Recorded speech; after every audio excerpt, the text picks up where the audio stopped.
the hypothesis of prayer, or to say the theory of prayer.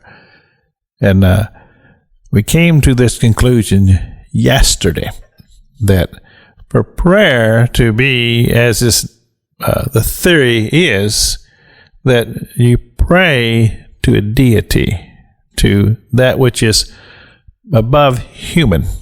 And so then, as we discussed this yesterday, everybody has to come to that conclusion as to who they would say is the deity that they would want to pray to.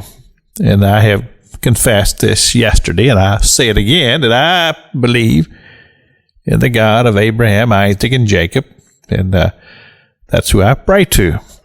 But now, coming back to this discussion of exactly prayer and its reality as theory goes, so well, what exactly is prayer?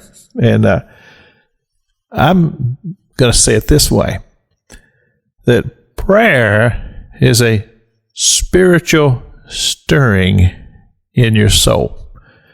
Many times, people don't even understand it, especially in the beginning of a relationship. Somebody who has walked on this earth and they've never uttered a prayer to a deity because they just didn't need to, or feel like they needed to, or whatever it is that would make that not happen, is the reality in that person's life. But then there comes that stirring, for whatever reason it may be. There may be trouble. It may be just discontent.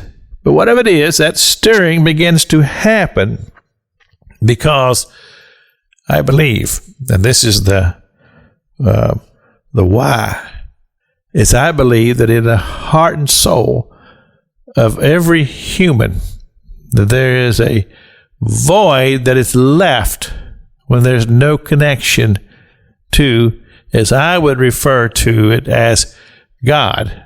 And of course, I'm talking about the God that I serve. A longing to make a spiritual connection, which brings us to the how. How does this happen? And you understand that in many people's lives, this is a process.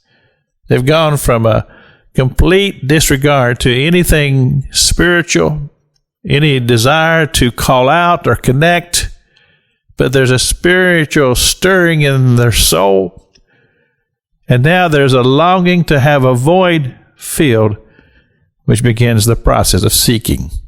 And so they begin to seek, and they begin to have that response from God through the ministry of the Holy Spirit.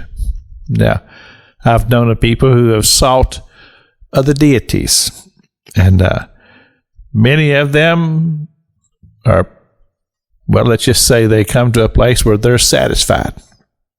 I would not be, because, again, my belief is that the God that I serve, the true God, is the God of Abraham, Isaac, and Jacob.